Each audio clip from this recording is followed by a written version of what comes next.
75 साल हो गए पाकिस्तान को बने हुए, लेकिन क्यों आज तक हम नाजुक सूरत हाल से ही गुजर रहे हैं।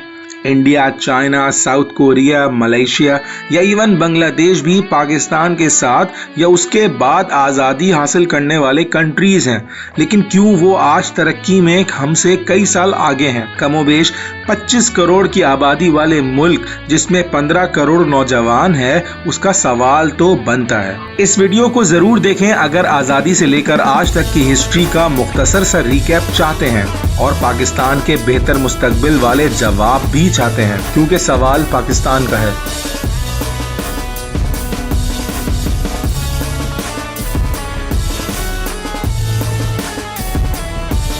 किसी भी एक नए आज़ाद मुल्क की तरह पाकिस्तान को शदीद दाखिली, मुआशी और खारजी मुहाज पर मुश्किल हालात दरपेश थे। शुरू के 10 साल जब दूसरे कंट्रीज के लीडर्स अपनी कौम को बना रहे थे, तो हम यहाँ इक़्तिदार की जंग और मोहल्लाती साजिशों में ही गुम रहे। कायदे आज़म की पुरअसरार हालत में मौत, लियाकत अली खान का कत्ल और उनके कातिल का भी वहीं कत्ल हो जाना सब एक हकीकत है। कैसे एक के बाद एक ज़हनी मफलूज ब्यूरोक्रेट्स और सियासतदान इक़्तिदार की आंख मचोली का खेल खेलना शुरू कर गए और आखिर में जनरल अयूब खान का सबको फारिग करके इक़्तिदार पे काबिज हो जाना हमारी तारीख है। कहने को कुछ लम्हे हालात मुआशी तौर पर बेहतर हुए, मुल्क तेजी से तरक्की करने वाले मुल्कों की फहरिस्त में शामिल हुआ, लेकिन वसाइल का गैर मुनसिफाना तकसीम ईस्ट और वेस्ट पाकिस्तान में नफरत को बढ़ाने लगा। ऐसे में फातिमा जिन्ना एक भरपूर अवामी लीडर के तौर पर पूरे पाकिस्तान में उभरी, लेकिन हमने देखा कि इस मुल्क ने फातिमा जिन्ना को भी गद्दार करार दिया।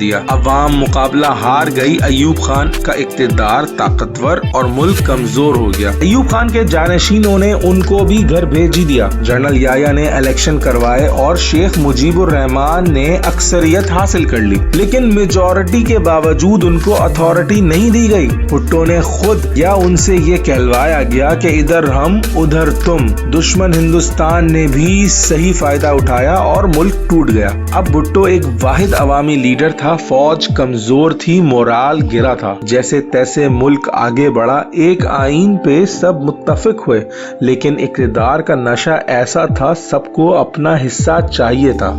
अब भुट्टो वर्सेस बाकी सियासी जमातों का मुकाबला हुआ, हालात मजीद खराब हुए, किसी के हाथ कुछ न आया।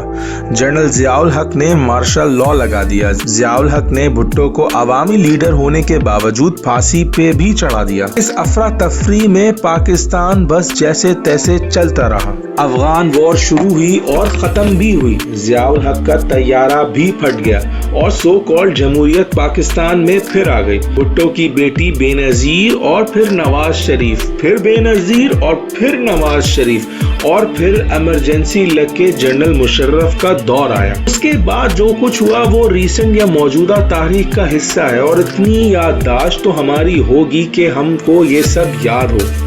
पाकिस्तान की तारीख के इस सफर में बस किसी के इशारे पे अफगान जंग हलाल हुई, फिर ये दहशत गर्दी बन गई, जवानों और बच्चों का खून लाल कर गई, कुर्बानी की कीमत ला हासिल कर गई।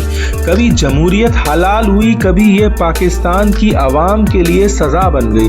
कभी कोई गद्दार हुआ, कोई वफादार हुआ, कोई गद्दार से फिर वफादार हुआ, और तो और कुछ का बेड़ा इस दुनिया से ही पार हुआ। कब इस मुल्क में मुआशी इस्तेकाम आएगा, ये 15 करोड़ नौजवान इस मुल्क का सवाल तो करेगा और इस्टेब्लिशमेंट सियासतदान को जिम्मेदार ठहराती है। लेकिन मैं ये समझता हूँ कि हमारे सियासतदान निहायत ही नालायक और इनकॉम्पिटेंट हैं। ये अच्छे जागीरदार, सरमायादार या इंडस्ट्रियलिस्ट तो हो सकते हैं, बट लायक या समझदार सियासतदान नहीं। अगर ये इतने ही काबिल होते तो क्यों कर हटाए जाते। हमारे पड़ोसी मुल्क हिंदुस्तान की मिसाल हम सब के सामने है। सच ये है कि सब झूठ है, बनते मासूम है, पर अपने मुखालिफ के लिए साजिश में मसरूफ है। इस मुल्क की बर्बादी में, इस निजाम की खराबी में सब शामिल हाल हैं, सब के सब जिम्मेदार हैं। शहीदों की कुर्बानी से,